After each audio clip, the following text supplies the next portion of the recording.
Bapak Ibu, Shalom. Puji Tuhan, ya boleh lihat kanan kirinya, katakan hari ini kamu ganteng, kamu cantik sekali. Katakan begitu, haleluya.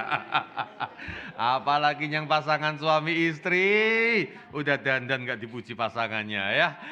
Oke ya. Hari ini saudara-saudara, terima kasih Musau bersama dengan seluruh pemimpin yang ada di sini ya, kesempatan untuk melayani hari ini. Saudara, hari ini kita membahas sebuah tema tentang Rasul Yohanes sebagai Rasul Kasih.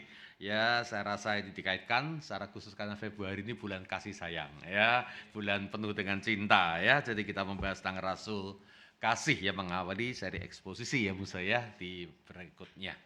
Kita berdoa lebih dulu, mari kita datang kepada Tuhan, kita berdoa. Hati kami terbuka Tuhan, kami sungguh rindu Tuhan untuk mendengarkan akan firman-Mu.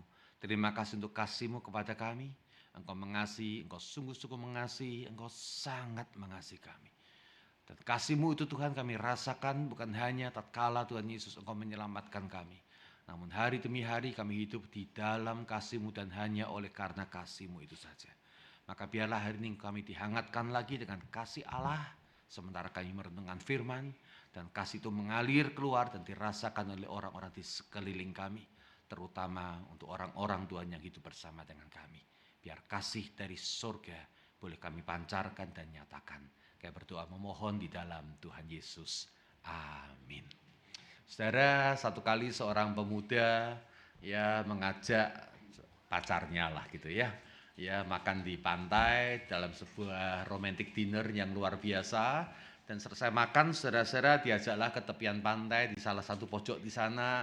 Ternyata sudah disiapkan ya lilin ya dengan bentuk seperti hati semacam itu, dan dia saudara-saudara berlutut sambil membawa akan cincinnya biasanya semacam itu, dan dia mengatakan semacam ini saudara-saudara ya.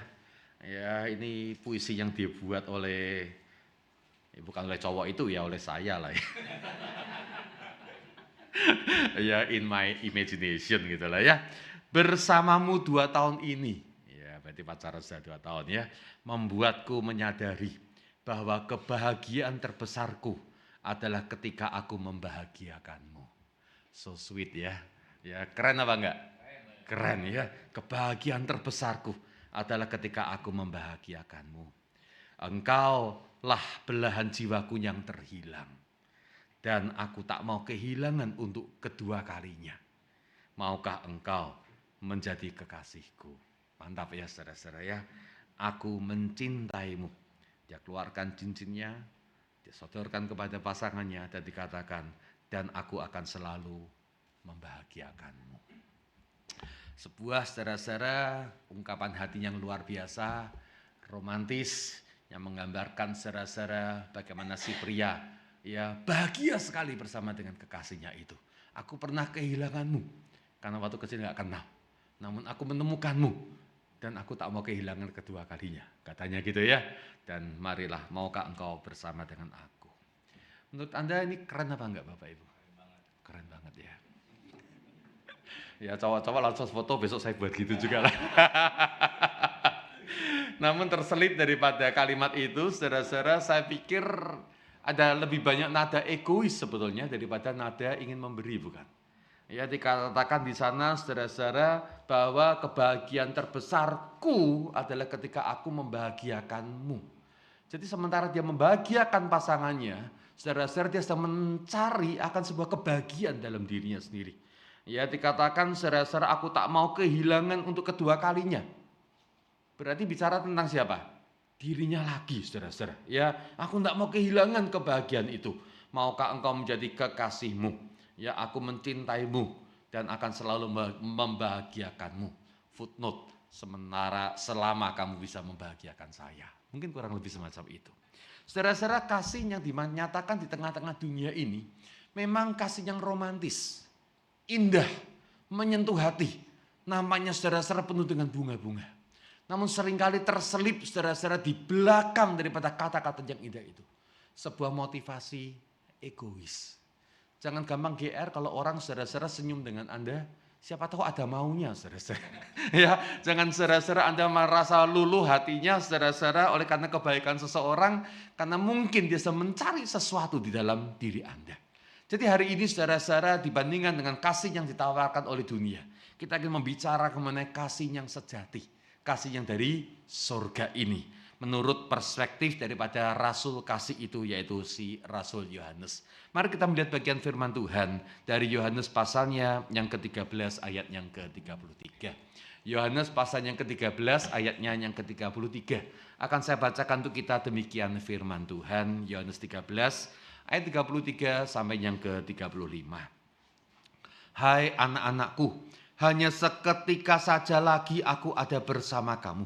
Kamu akan mencari aku, dan seperti yang telah kukatakan kepada orang-orang Yahudi, ke tempat aku pergi, tidak mungkin kamu datang. Demikian pula aku mengatakannya sekarang juga kepadamu. Saudara, dari kalimat ini kita bisa menyadari bahwa Yesus sudah menyampaikan minimal 2 kali. Ya, betul? Ya, pertama dikatakan saudara-saudara yang namanya dikatakan kepada waktu bersama dengan orang Yahudi. Ya, dikatakan saudara-saudara seperti yang telah kukatakan kepada orang Yahudi. Bahwa saudara-saudara Yesus tahu suatu ketika dunia akan mencari dia. Namun saudara-saudara Yesus mengatakan, ya ke tempat aku pergi tidak mungkin kamu datang. Jawabannya juga disampaikan. Ya, jawaban itu kepada orang Yahudi pun juga kepada para murid. 2 kali disampaikan. Akan datang waktunya orang cari Yesus, namun kamu tidak akan bisa temukan saya. Lalu muncul ayat 34.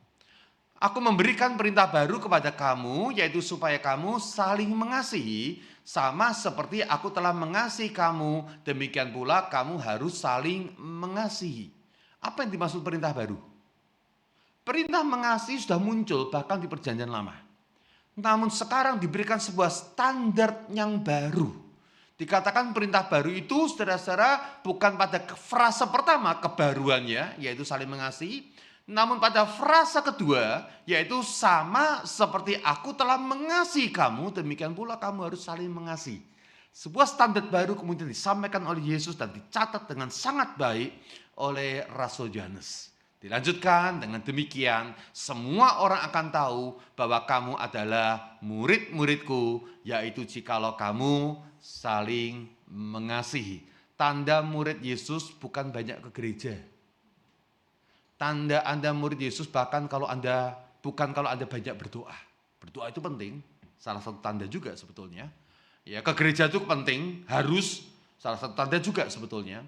Namun saudara-saudara, ada satu yang paling esensi yang disampaikan oleh Rasul Yohanes mengutip kata-kata Yesus, yaitu kalau kamu saling mengasihi.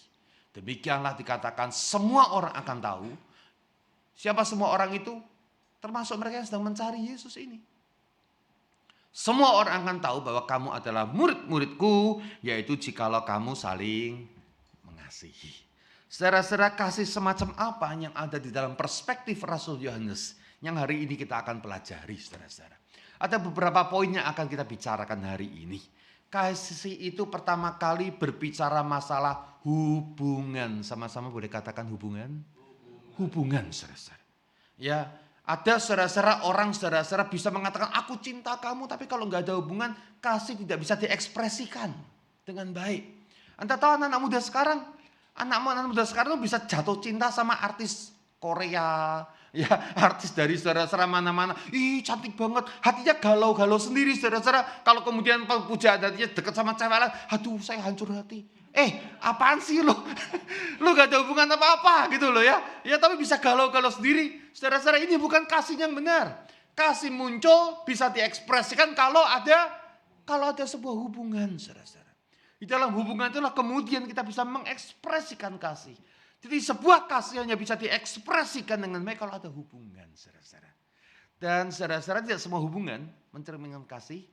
Ada hubungannya biasa-biasa saja, cuek-cuekan, saudara-saudara. Ya, ada hubungannya bahkan penuh dengan kebencian. Namun saudara-saudara, hubungan yang dimaksud ini adalah sebuah hubungan yang penuh dengan kehangatan, hubungan kasih. Yohanes saudara-saudara menyadari akan kasih daripada sang gurunya, yaitu Yesus. Yohanes 13 ayat 23 mengatakan semacam ini. Seorang di antara murid Yesus, yaitu murid yang dikasihinya, bersandar dekat kepadanya di sebelah kanannya. Kita tahu konteksnya adalah tatkala perjamuan malam terakhir, saudara-saudara, lalu kemudian Yohanes mencatat dirinya sendiri.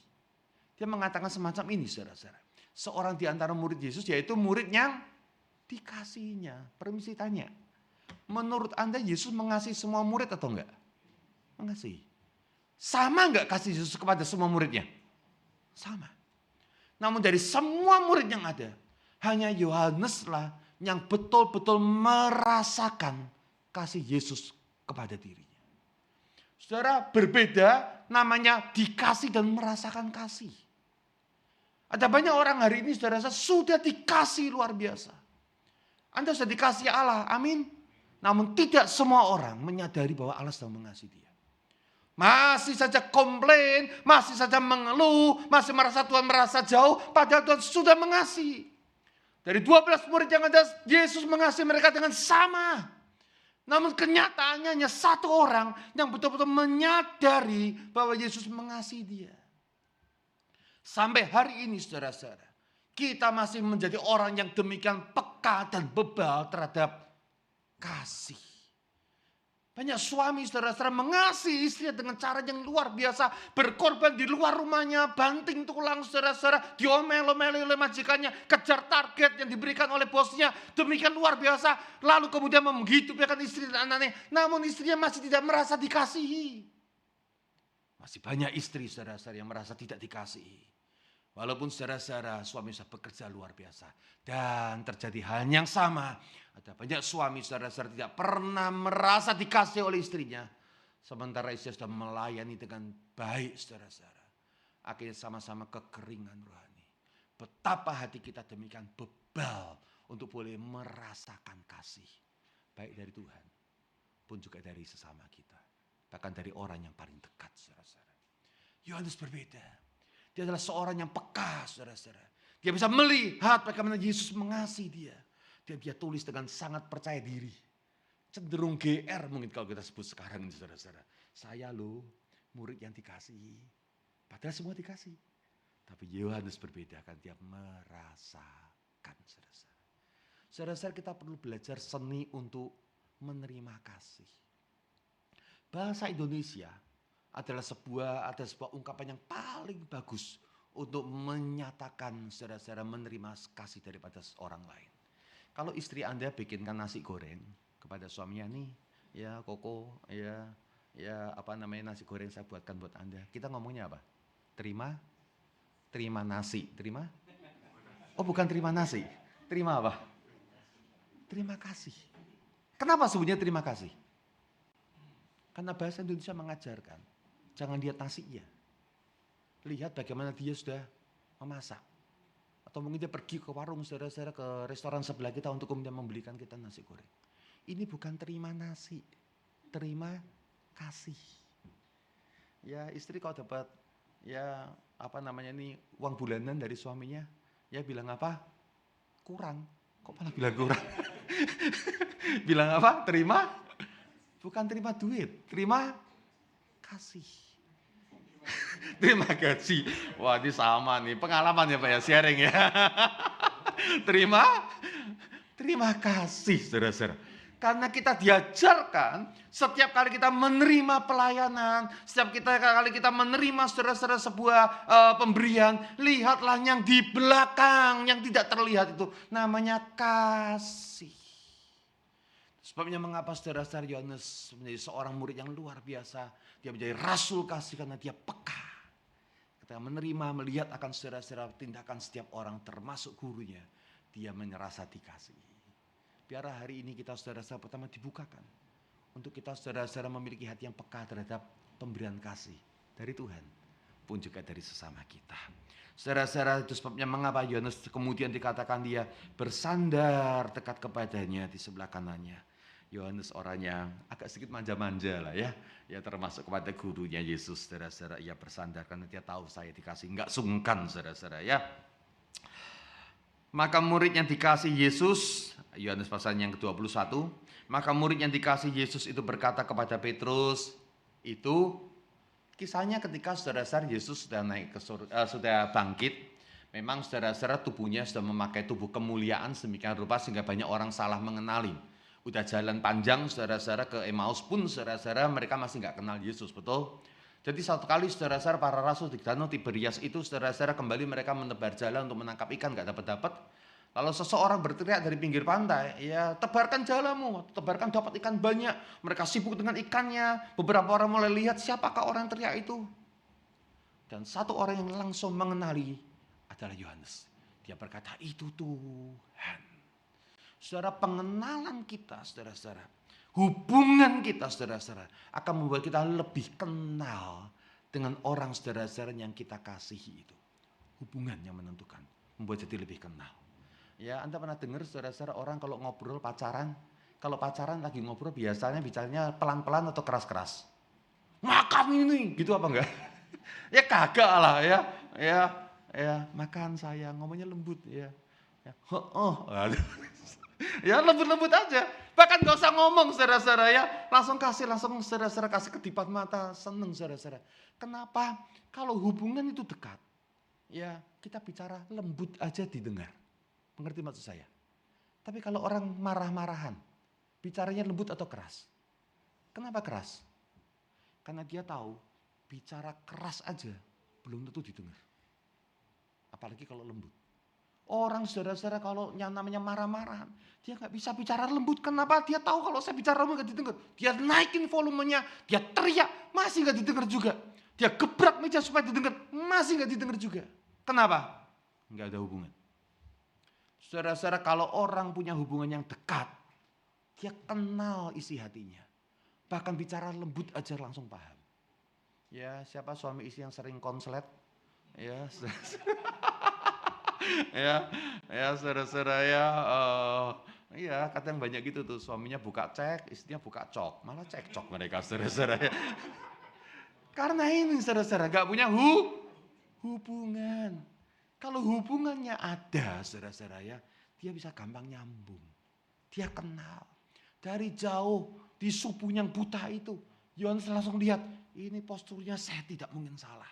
Dia Yesus. Saudara-saudara, hubungan itu menentukan. Hal pertama di dalam bicara masalah kasih adalah hubungan. Anda harus punya hubungan. Tanpa hubungan nggak ada kasih, saudara-saudara. Ya, nggak ada kasih. Ya, cuman jatuh cinta sama artis itu bukan kasih, saudara-saudara. Ya, itu namanya kasihan deh lu itu namanya ya. Hal kedua berbicara mengenai kasih yang sejati, saudara-saudara, selalu harus dikaitkan dengan salib, saudara-saudara. Ketika Yohanes mengatakan pada ayat yang ke-34, frasanya yang tadi kita baca, saudara-saudara, aku memberikan perintah baru kepadamu, yaitu supaya kamu saling mengasihi sama seperti aku telah mengasihi kamu. Yang ada dalam pikiran Yohanes, saya yakin bukan berbicara masalah 3 tahun bersama-sama dengan Yesus. Dia memang merasa dikasih setiap hari dan setiap waktu oleh Yesus. Namun saya yakin yang ada di dalam pikiran Yohanes adalah peristiwa salib, saudara-saudara. Sebuah peristiwa yang tidak mungkin, tidak pernah, saudara-saudara, tidak mungkin bisa dilupakan. Orang yang mengasihi dia dan yang dikasih hari itu tergantung di atas kayu salib. Dan di atas kayu salib, saudara-saudara, mengatakan ampunilah mereka. Yesus, saudara-saudara, Yohanes sangat menyadari bahwa Yesus sedang mati untuk saudara-saudara merelakan dirinya di dalam berkorban untuk keselamatan orang lain. Tidak ada sedikit pun yang namanya saudara-saudara keuntungan diri. Semuanya saudara-saudara diberikan sampai tetes darah terakhir untuk orang lain. Dan peristiwa Yesus yang dikasih yang tergantung di atas kayu salib itu terbayang ketika dia menulis, sama seperti aku telah mengasihi kamu. Saudara, itu adalah Yohanes adalah satu-satunya murid yang melihat peristiwa Via Dolorosa, saudara-saudara. Mulai dari pengadilan agama, Yohanes ada di sana. Ya, bagaimana Yesus kemudian mengalami saudara-saudara berbagai macam siksaan sampai akhirnya dibawa ke Bukit Golgota itu. Dalam penyiksaan itu ada banyak hal dilihat oleh Yohanes. Ya disesah, ya dimahkotai duri, ya dicambuk saudara-saudara, ya diludahi. Yang paling gampang aja deh, diludahin.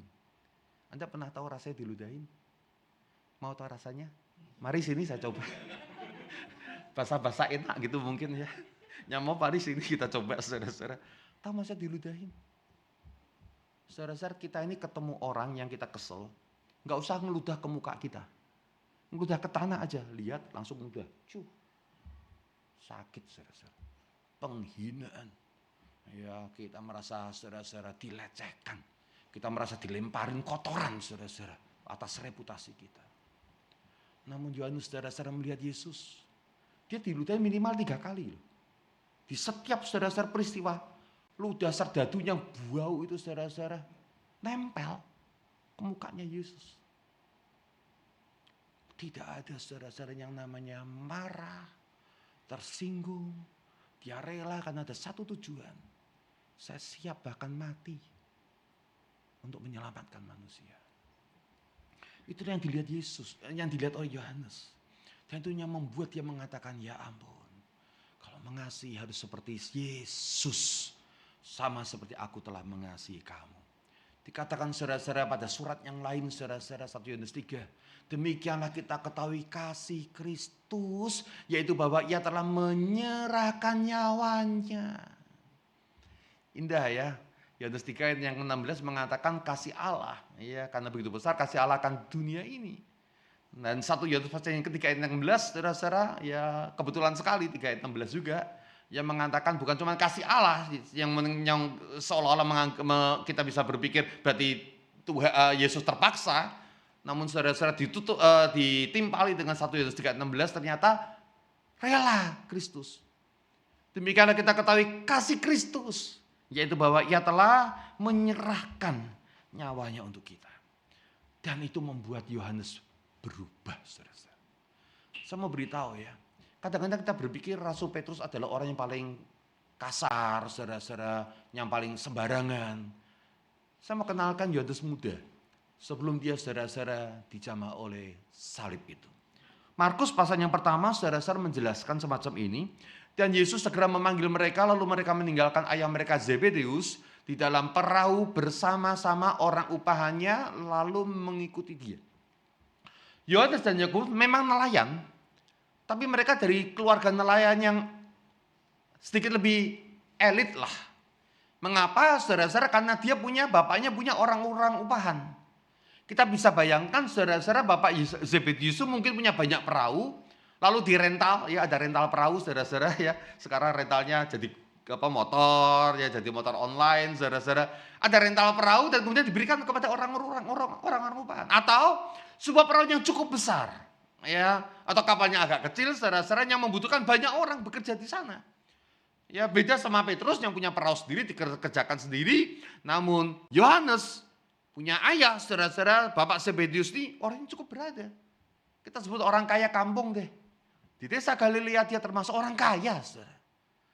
Markus pasal yang ke-16 mengatakan setelah lewat dari Sabat, Maria Magdalena dan Maria ibu Yakobus serta Salome. Salome ini omong-omong istrinya Zebedeus. Berarti ibunya Yohanes dan Yakobus. Membeli rempah-rempah untuk pergi ke kubur dan meminyaki Yesus. Rempah-rempah itu barang mahal.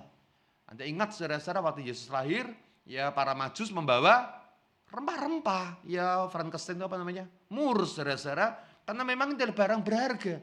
Dan Salomo termasuk orang yang urunan. Beli ini rempah-rempah. Ya berarti keluarga yang cukup kaya. Saudara Anda bisa bayangkan Yohanes adalah seorang anak, saudara-saudara, anak bungsu kemungkinan dari sebuah keluarga saudara-saudara yang cukup berada. Jadi tidak heran dia punya temperamen saudara-saudara agak sedikit berbeda. Apa yang dia inginkan, apa yang dia mau saudara-saudara dia akan sampaikan. Dan banyak orang akan segera menurutinya. Markus pasal yang ketiga menjelaskan Yakobus anak Zebedeus dan Yohanes saudara Yakobus. Yang keduanya diberinya nama Boanerges yang berarti anak-anak guru. Jadi orangnya suka meledak-ledak ya duer gitu ya. Ini namanya putra petir gitu ya, anak-anak guru ya. Ya, saudara-saudara, siapa yang kasih nama mereka anak-anak guru? Yesus. Yang keduanya diberinya nama. Jadi waktu Yesus ketemu dia, Yesus sudah tahu ini bukan orang gampang. Ini orang meledak-ledak ini juga. Ini orang ngomongnya itu pedes. Ya, ngomongnya judes. Judes itu artinya jujur tapi pedes apa? Judes ya. Coba lihat kanan kirinya ada enggak yang judes saudara-saudara ya. Jujur tapi ya dialusin gitu kan ya kita maunya gitu ya. Ini jujur tapi pedes ya. Jujurnya kita bisa terima, itu pun susah ya. Udah jujur tapi pedes, wah tambah susah lagi saudara-saudara ya. Saya akan tunjukkan buat Anda beberapa ayat yang menjelaskan temperamen Yohanes dan Yakobus sebelum ia mengalami akan karya salib. Dikatakan Lukas pasal yang ke-9, Yohanes berkata, "Guru, kami lihat seseorang mengusir setan demi namamu. Lalu kami cegah orang itu, karena ia bukan pengikut kita." Saudara, dengan bangga, Yohanes saudara lapor pada gurunya, ada orang, bukan orangnya kita, mengusir setan demi namamu. Enak-enakan aja. Ya ini adalah bukan golongan kita. Bisa jadi Yohanes agak iri, kesel, ya kenapa bukan kita, kenapa orang lain. Lalu dengan Herod dia cegah orang itu. Padahal pakai nama Yesus. Saudara, Anda mengerti ya, setelah itu saudara-saudara Yesus bukannya memuji Yohanes. Ya, Yesus saudara-saudara menegur dengan cara yang lembut ya. Ya pokoknya kalau orang nggak musuhin kita berarti masih golongannya kita. Karena Yohanes itu ternyata sukanya golong-golongan, main golongan. Ya, pengikutku, pengikutmu. Kalau orang lain harus nggak boleh lebih unggul daripada kita. Makanya saya cegah dia. Ya, Lukas pasal yang ke-9 yang ke-54, ketika dua muridnya yaitu Yakobus dan Yohanes melihat hal itu, mereka berkata, "Tuhan, apakah Engkau mau supaya kami menyuruh api turun dari langit untuk membinasakan mereka?" Wih, hebat banget ya. Emangnya dia Thor bisa keluarkan petir, saudara-saudara ya. Yesus itu, ini adalah sebuah kota, saudara-saudara, yang demikian kurang ajar kepada Allah. Yohanes selalu dengan sombong ya, dengan angkuh mengatakan, "Yesus, ya suruh aja kita akan pakai petir, apa namanya ini, api turun dari langit untuk membinasakan mereka." Emang kuasanya apa dia? Namun dia demikian sombong, saudara-saudara. Ya, saudara-saudara, kalau ada orang yang saudara-saudara melawan Tuhan, Tuhan itu mengasihi, ingin menyelamatkan. Tapi Yohanes lihat orang yang ngeselin, dia ingin membinasakan, saudara-saudara. Nggak bisa dibina, binasakan aja. Turun api dari langit, saudara-saudara ya. Waduh, saudara-saudara ya. Ini orang nggak gampang sebenarnya si Yohanes ini, saudara-saudara. Markus 10. Ini adalah kisah ketika Yesus sudah 3 kali menyebutkan penderitaannya di kayu salib. Sebentar lagi aku akan menderita. Ya barusan ngomong aku akan menderita di kayu salib, saudara-saudara nggak sebut salib ya, aku mengalami jalan penderitaan. Yakobus dikatakan ayat ke-35. Lalu Yakobus dan Yohanes anak-anak Zebedeus mendekati Yesus dan berkata kepadanya, "Guru, kami harap supaya engkau kiranya mengabulkan suatu permintaan kami." Jawabnya kepada mereka, "Apa yang kamu kehendaki aku perbuat bagimu?" Lalu kata mereka, "Perkenankanlah kami untuk dalam kemuliaanmu kelak, yang seorang lagi di sebelah kananmu dan yang seorang lagi di sebelah kirimu." Tapi kata Yesus kepada mereka, "Kamu tidak tahu apa yang kamu minta. Dapatkah kamu meminum cawan yang harus ku minum dan dibaptis dengan baptisan yang harus ku terima?" Jawab mereka, "Bisalah, kami dapat." Saudara-saudara, ini orang, saudara-saudara, maunya tuh jadi orang paling hebat. Anak bungsu dari keluarga yang mampu, saudara-saudara, apa-apa diturutin. Dia bilang, nanti kalau Yesus kamu jadi raja dari kemuliaan, ingat ya, Perdana Menteri Tuhan. Ya minimal menteri koordinator lah, Menko, saudara-saudara ya. Menteri biasa nggak masuk level. Kanan satu, satunya kiri. Ya, emangnya kamu bisa minum cawan daripadaku? Kami dapat. Nggak mikir, saudara-saudara. Di dalam istilah sekarang namanya adalah pribadi yang entitled. Title itu judul. Yang paling besar, tempat di mana semua sorotan saudara-saudara muncul di sana itu judulnya. Dan saudara-saudara, Yohanes ini adalah seorang pribadi yang maunya ada di bagian judul. Maunya yang paling utama. Apa yang dia ingin harus didengar. Apa yang dia mau harus diturutin. Ini saudara-saudara pribadi yang egois. Sebelum terima karya salib, Yohanes itu egois, saudara-saudara. Namun ketika dia melihat di kayu salib itu, di bawah kaki salib melihat Yesus tergantung, saudara-saudara, di kayu salib. Dan dia, saudara-saudara, habis-habisan untuk menyelamatkan orang dan mengorbankan diri sampai mati. Hari itu Yohanes berubah menjadi pribadi yang altruis. Altruis itu artinya adalah orang yang mengedepankan kepentingan orang lain daripada diri sendiri. Dengar, setiap kali Anda berjumpa dengan seseorang, pikir, dia apa yang dibutuhkan, apa yang dia harapkan, apa yang bisa saya bantu. Mengedepankan orang, bukan mengedepankan maunya sendiri, saudara-saudara. Ya, kalau dunia semuanya saling mendahulukan orang lain, betapa indahnya. Kasih itu berarti mendahulukan orang lain, sementara kita ada di belakang. Namanya adalah ego mati. Saudara tahunya namanya kematian ego enggak? Tahunya namanya mati enggak? Mati tahu ya, mati tahu ya. Kalau Anda lihat orang mati, saudara-saudara, lalu Anda tendang. Gerak apa enggak itu? Ini kalau gerak berarti belum mati, saudara-saudara. Benar ya? Anda ambil jarum, Anda tusuk. Teriak apa enggak? Aduh sakit. Nah, kalau teriak, saudara-saudara, Anda harus lari. Ya, atau mungkin saudara-saudara, oh berarti belum mati, cuma pura-pura gitu kan ya. Kalau sudah mati, ditusuk juga diam aja. Ditendang juga diam aja. Udah mati. Saudara-saudara, orang yang egonya sudah mati. Disinggung juga tenang aja. Sudah mati. Dilukai saudara-saudara, santai aja. Semuanya sudah diserahkan pada Tuhan kok. Ego kita mati dan hidup Yesus yang sekarang jadi hidup kita, saudara-saudara. Gak kena kita punya ego itu, gak kena. Orang kalau gampang tersinggung, wah egonya masih hidup itu. Ya orang saudara-saudara dikit-dikit tersinggung, egonya berarti apa? Wah masih segede gaban itu saudara-saudara. Orang saudara-saudara kalau dikit-dikit, wah pokoknya saya yang paling saya masa. Aduh susah, belum punya kasih. Hari itu Yohanes seorang yang entitled. Dia berubah ketika dia mengalami akan salib Kristus. Dia mengatakan saya mati. Dan dia menjadi pribadi yang altruis. Nggak ada lagi ego.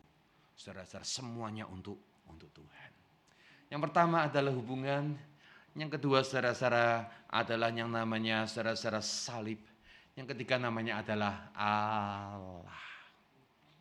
1 Yohanes 4 ayat yang ke-8 mengatakan semacam ini, barang siapa tidak mengasihi Allah, ia tidak mengenal Allah, sebab Allah adalah kasih. Saya pikir ini bukan kalimat yang ringan, saudara-saudara.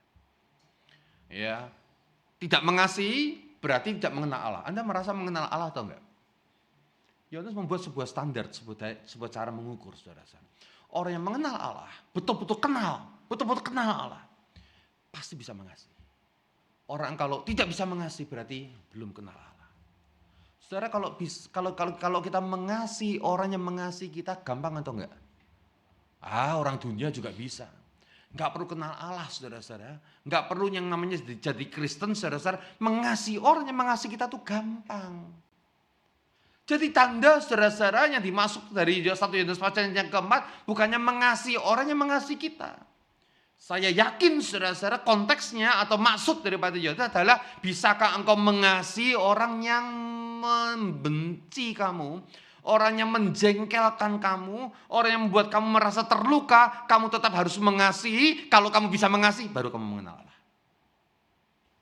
Celakanya hidup kita saudara dipenuhi dengan banyak orang yang suka untuk mencelakai kita. Lihat mukanya aja kita sudah mual-mual. Pusing-pusing saudara-saudara, mata berkunang-kunang saudara-saudara, pengen muntah-muntah saudara-saudara. Karena lihat dia, aduh kesel sekali ya. Muak kita lihat mukanya saudara-saudara ya. Ya kadang-kadang bergelora saudara, hati kita pengen balas saudara-saudara ya. Ya kepala kita mulai berwarna merah, keluar uapnya saudara-saudara, menahan amarah karena pengen balas dendam saudara-saudara. Ada banyak orang yang menjengkelkan kita.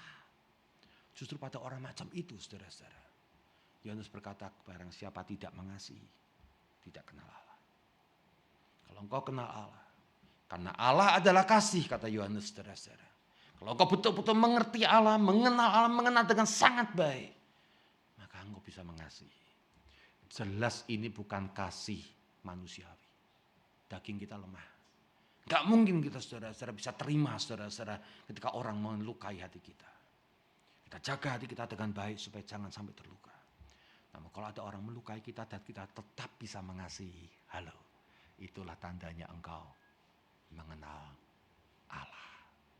Dan perintah ini ayat 21. Kita terima dari dia. Barang siapa mengasihi Allah. Sama-sama kita katakan 2-3. Ia harus juga mengasihi saudaranya. Bukan mudah-mudahan.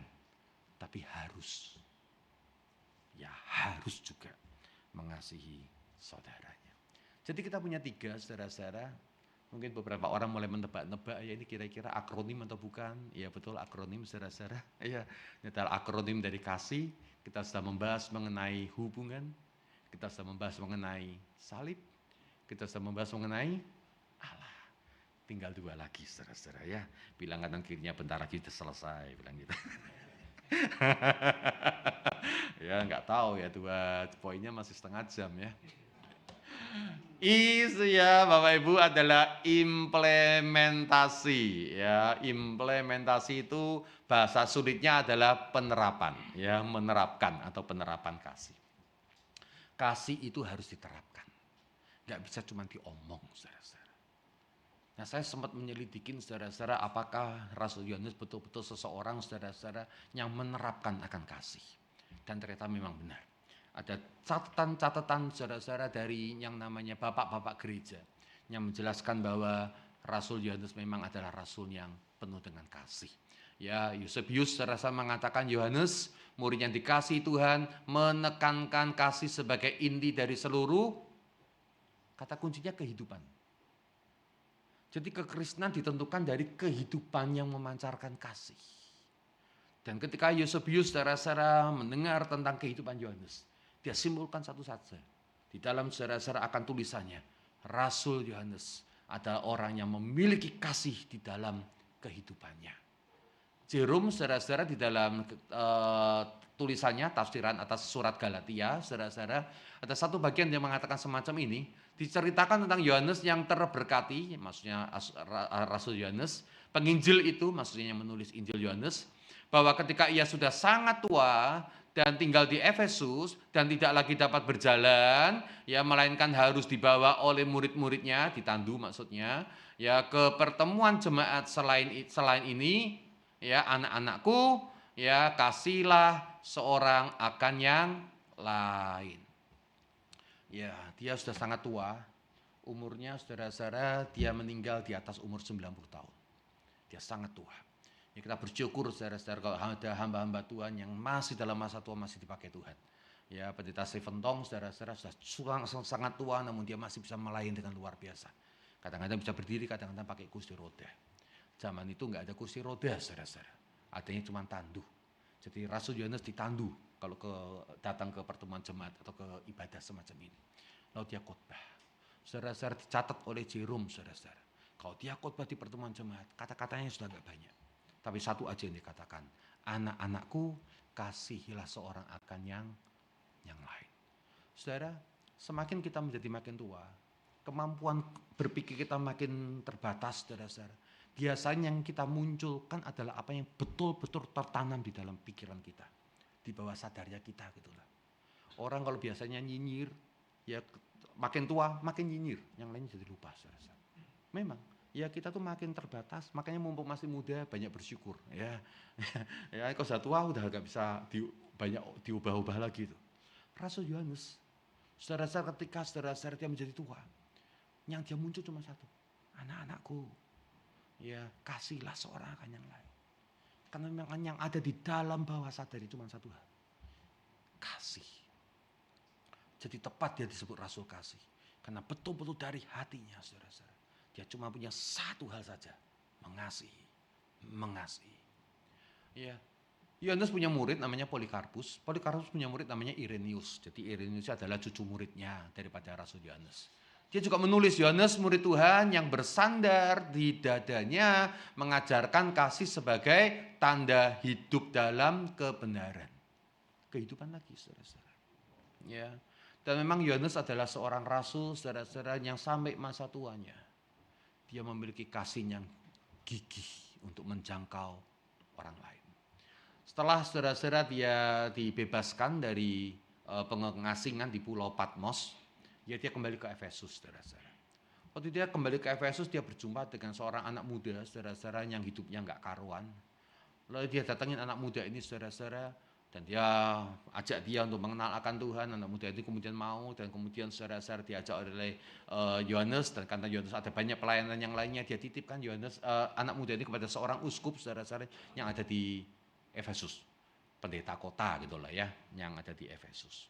Pikiran titip ya, anak ini tolong dijaga, dirawat, dibina imannya, betul-betul dia adalah seorang yang akan berguna bagi kerajaan Allah. Saudara-saudara, namanya anak muda, ya diajar berdoa, ya malah tidur. Diajar akan firman Tuhan nggak dengerin, malah akhirnya kumpul sama orang luar. Akhirnya kemudian saudara-saudara jatuh dalam yang namanya berbagai macam dosa. Akhirnya dia masuk dalam beberapa kekerasan, dan dia karena butuh uang, akhirnya dia jadi perampok, saudara-saudara. Dia jadi pemimpin gengnya. Ya, dia sembunyi ke hutan-hutan, saudara-saudara, untuk melakukan pembegalan kepada orang-orang di sana. Yohanes, saudara-saudara, kemudian balik ke Efesus. Pertama yang ditanya adalah, Pak Pendeta, itu kemarin saya titip anak muda, sekarang ada di mana? Ya, si uskupnya mengatakan, aduh maaf nih, ya Pak Rasul Yohanes, itu anak muda sudah mati. Maksudnya mati apa? Dia sudah terhilang. Dia sudah nggak mau lagi ke gereja. Dia sekarang ada di mana? Ada di hutan, jadi kepala perompak, saudara-saudara. Aduh, hancur hati Yohanes. Dan dia tidak mau kehilangan jiwa ini, saudara-saudara. Dia langsung minta kuda, lalu kemudian naik kuda, saudara-saudara, masuk ke hutan. Dia berharap ketemunya sama si begal ini kan. Tapi kan bisa aja begal yang lain. Tapi dia membahayakan dirinya sendiri. Karena dia mengasihi orang yang sebetulnya bukan siapa-siapanya. Dia cari sampai dapat. Bener dong, dia masuk hutan, saudara-saudara, datang begal. Ya, begalnya kemudian saudara tangkap Yohanes. Ya puji Tuhan, yang begalnya ternyata memang anak buahnya si anak muda ini.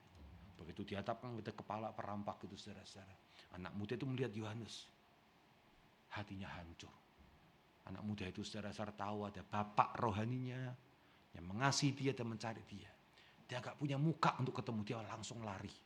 Waktu lari, saudara-saudara, Yohanes mengatakan, "Nak, jangan lari, ke sini. Aku mengasihimu. Dan aku siap mempertanggungjawabkan segala kejahatanmu di hadapan Tuhan. Mari ke sini." Akhirnya anak itu balik, lalu dipeluk, dan dia kembali menjadi anak Tuhan. Itu namanya kasih. Kasih itu tidak menyerah. Kasih itu harus muncul dalam tindakan nyata. Kasih itu berani datang dan mencari. Kita ada banyak bicara mengenai kasih. Anak kita hilang aja kita biarkan. Mana kasih kita? Kita bicara mengenai kasih.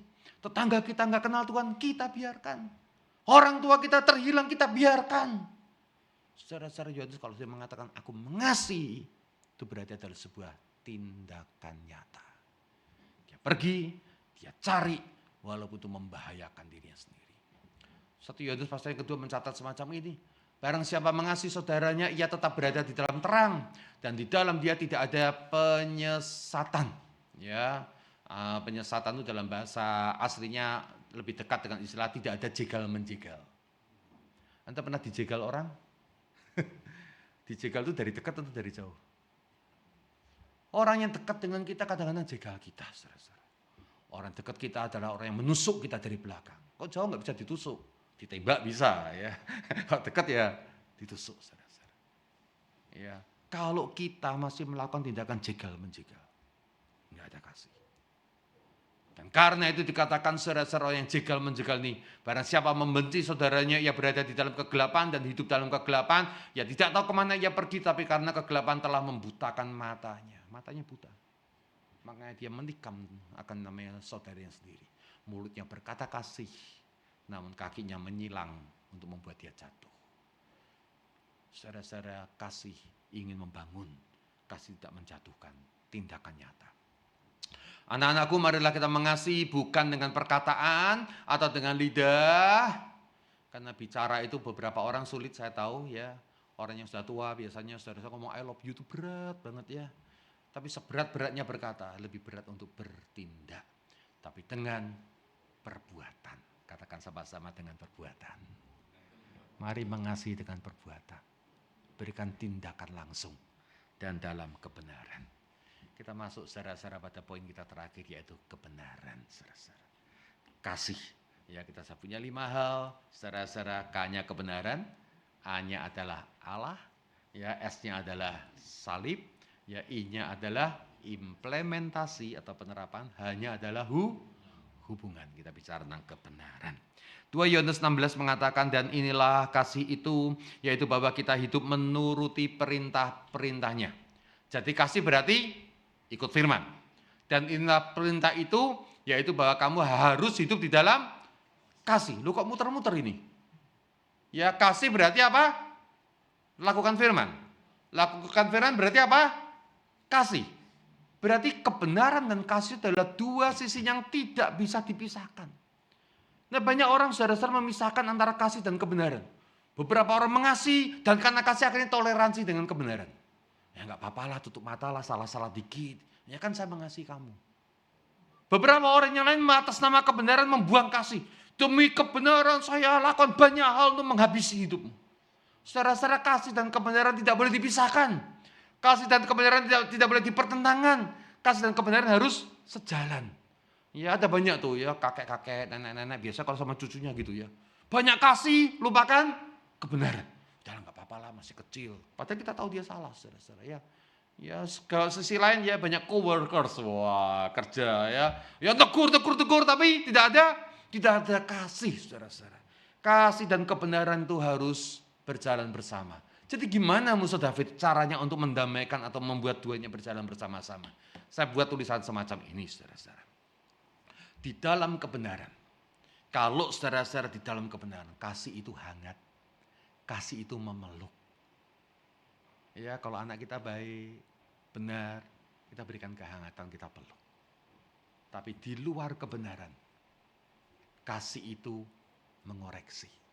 Kasihnya harus sama. Ekspresinya berbeda. Kalau dia salah, tetap ada kasih. Dan di dalam kasih kita mengoreksi supaya jadi benar. Mengoreksi itu artinya apa? Nah, itu orang Indonesia sering salah tuh. Mengoreksi itu berasal dari kata to correct. Apa tuh correct? Bukan korek-korek kesalahan. To correct itu apa? Membenarkan. Jadi di dalam kasih, ketika dia melakukan di luar kebenaran, kita benarkan. Ya, jangan korek kesalahan. Ya, kita benarkan. Di dalam kasih kita hangat, saudara-saudara. Kasih itu dalam kebenaran, hangat. Kasih itu di luar kebenaran, harus apa? Mengoreksi. Ya, saudara-saudara, satu kali dalam salah satu ayat yang lain, saudara-saudara, Rasul Yohanes mengatakan semacam ini. Kasih karunia, rahmat dan damai sejahtera. Halo, Anda mau kasih karunia? Anda mau terima rahmat Tuhan? Anda suka shalom damai sejahtera? Dikatakan kasih karunia, rahmat dan damai sejahtera dari Allah Bapa dan dari Yesus Kristus anak Bapa akan menyertai kita dalam kebenaran dan kasih. Kasih dan kebenaran tidak bisa dipisahkan. Kalau Anda ingin mengalami kasih karunia Tuhan, berkat Tuhan, shalom damai sejahtera, harus barengan, saudara-saudara ya. Jadi satu kali ada seorang bidat namanya adalah Kerintus, saudara-saudara ya, namanya Kerintus. Dia adalah bidat, saudara-saudara yang nggak percaya Yesus adalah Tuhan, saudara-saudara ya. Jadi satu kali, saudara-saudara, ketika Yohanes Pembaptis datang ke Rasul Yohanes datang ke pemandian umum, banyak rumah di sana nggak punya tempat mandi. Ya, kamar mandi itu di Israel zaman dulu itu mahal, elit ya, nggak semua rumah punya, saudara-saudara ya. Jadi saudara-saudara, karena itu saudara-saudara mereka datangnya ke pemandian umum ya, yang level rakyat jelata ada, yang level elit ada. Waktu Yohanes masuk ke sana, dia tahu ada Celsius, Kerintus ada di sana. Begitu tahu ada Kerintus di sana, saudara-saudara, Rasul Yohanes kemudian keluar. Dia nggak mau karena pemandian umum waktu itu. Jadi nggak mau dianggap bersosialisasi dengan yang namanya menerima, yang namanya saudara-saudara berkoalisi dengan yang namanya si penyesat itu. Lalu dia ngomong gini, mari kita pergi supaya bangunan ini tidak runtuh karena Kerintus musuh kebenaran ada di dalamnya. Saudara-saudara, Rasul Yohanes itu menyadari kalau orang sampai melakukan ketidakbenaran, murka Tuhan itu ada di atas kepalanya. Bisa aja Tuhan memberikan murkanya gedung runtuh ya pada saat itu. Jadi Yohanes mengatakan saya pergi, saudara-saudara. Kenapa? Kasih dan kebenaran tidak bisa bersatu, saudara-saudara ya. Kita masuk pada kesimpulannya ya. Jadi kita punya K untuk kebenaran. Kita punya A untuk Allah. Kita punya S untuk salib. Kita punya I untuk implementasi. Kita punya H untuk hubungan. Saudara-saudara, ketika kita melihat Yohanes 13 ayat yang ke-34, kalau Anda masih ingat, itu diapit dengan ayat 33 dan 35, saudara-saudara. Yesus, saudara-saudara, berkata, akan datang waktunya orang cari aku. Akan datang waktunya orang cari kasih. Di dunia ini semua kasihnya semu. kasih yang ditulis oleh para konten kreator di dalam quote-quote yang indah itu, kasih yang ditampilkan oleh para artis saudara-saudara melalui tayangan media sosial, kasih yang semu. Tidak ada kasih yang sejati. Orang akan cari kasih sejati. Ketika orang cari aku, kata firman Tuhan, saudara-saudara, aku sudah nggak bisa dicari. Ya, ke tempat aku pergi tidak mungkin kamu datang. Lalu Yesus menyampaikan perintah kasih. Lalu ayat 35 mengatakan, saudara-saudara, kalau orang cari aku, orang cari kasih, cari kamu, murid-muridku. Karena dikatakan, ya kamu adalah muridku, jikalau kamu saling mengasihi. Dunia cari kasih. Dan Yesus titip buat Anda dan saya. Kalau mau kasih yang orisinil, lalu Anda pernah beli barang, dapat barang palsu, harganya kelihatannya mahal, Anda sudah korbankan banyak hal, saudara-saudara, banyak anak-anak muda, saudara-saudara, ya korbankan harga dirinya, korbankan saudara-saudara banyak hal, ya banyak kita saudara-saudara melakukan banyak hal, saudara-saudara, hanya mendapatkan kasih yang palsu. Kalau kamu mau dapat kasih sejati, kata Yesus, cari murid-muridku. Apakah Anda murid? Apakah Anda saling mengasihi? Sebentar lagi saudara-saudara kita merayakan Imlek. Biasa dalam tradisi Imlek saudara-saudara dimulai dengan acara menyapu, membersihkan semua kotoran. Baru kemudian besok terima tamu, sanak saudara, saudara-saudara yang kita kasihi. Anak-anak datang untuk memberikan, bukan minta angpau ya. Anak datang untuk lakukan apa? Menyatakan kasih dalam bentuk memberikan hormat dan bakti. Jadi kalau anak datang nggak painian dengan baik, ya kasih tendangan tanpa bayangan dulu, saudara. Diajarin, ya ini datang bukan untuk cari angpau, untuk apa? Kasih painian, hormat bakti pada orang tua. Ya mama saya ajarin dengan baik, saudara-saudara. Ya sama orang tua nggak boleh gini, harus gini. Ya kenapa? Tanda hormat, saudara-saudara. Ya painian, saudara-saudara. Tangan yang ditutup dengan tangan yin. Ya, iya, tangan aktif ditutup dengan tangan yang tidak aktif. Namanya damai. Kalau gini itu ngajak perang. Ya. Wah, ngajak perang sebenarnya ya. Ayo sini, mana dadaku, ini dadamu. Wah, ayo ngajak perang harus gini ya. Ya, dan harus di atas kepala. Sama teman, sama saudara boleh gini. Sama orang tua harus di sini. Harus cari apa? Kasih hormat dan bakti. Ya, sementara setelah hormat bakti orang tua memberikan doa restu. Doa restunya dalam bentuk angpau. Ya, nggak ada hormat, nggak ada angpau, sama-sama 2, 3. Namun sebelum acara kekeluargaan yang penuh dengan kasih itu, ya tradisi kita mengajarkan saudara-saudara bersih-bersih dulu. Halo, kita saudara-saudara untuk saudara-saudara mengalami akan kasih anugerah Tuhan, mari bersihkan hati kita. Kalau hati kita masih ada egois, mementingkan diri sendiri, saudara-saudara iri hati, ya kita tidak bisa mengalirkan kasih. Momen sebentar Imlek, tunjukkan kita berbeda karena kita adalah murid Kristus. Amin. Ada kasih, kebenaran, Allah, salib, implementasi, dan hubungan. Tundukkan kepala, kita berdoa. Mari kita buka hati kita, biarkan Tuhan membereskan hati kita, sapu semuanya, dan kasih Tuhan biar menjadi nyata dalam hidup kita. Dengan penuh hormat, minta Saumuse boleh pimpin dalam doa respon.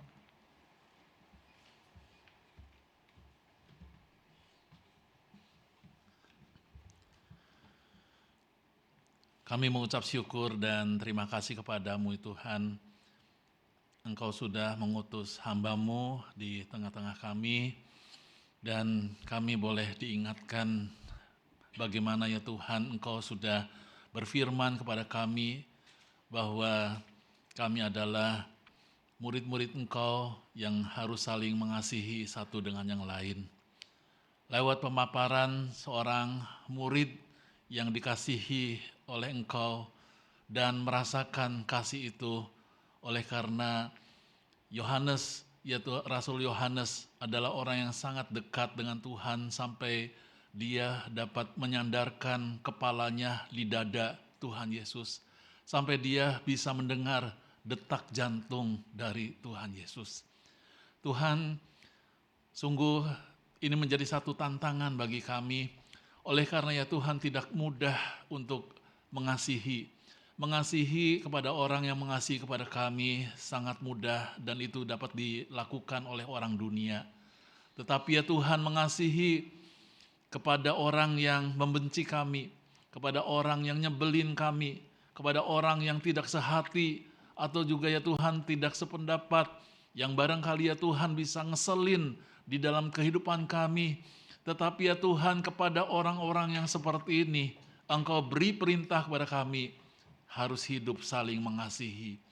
Tuhan, bila kiranya Engkau yang akan menolong kepada kami supaya hal ini ya Tuhan bukan hanya kami terima di dalam otak kami saja, firman-Mu bukan hanya tersimpan di dalam hati kami saja, tetapi Tuhan bantu kami supaya tangan dan kaki kami bergerak, mengimplementasikan, menghidupkan firman Tuhan yang sudah kami dengar pada siang hari ini.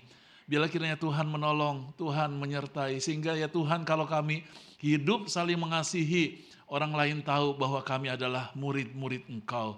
Tuhan, terima kasih untuk Pendeta David Purnomo yang sudah membawakan dengan sangat baik di dalam pemberitaan firman Tuhan pada siang hari ini. Dan bila kiranya Tuhan berkati terus ya Tuhan untuk hamba-Mu di dalam pelayanan dan kepercayaan yang sudah Tuhan berikan kepadanya. Terpujilah nama-Mu, inilah doa kami dalam nama Tuhan Yesus, kami mengucap syukur dan berdoa. Amin.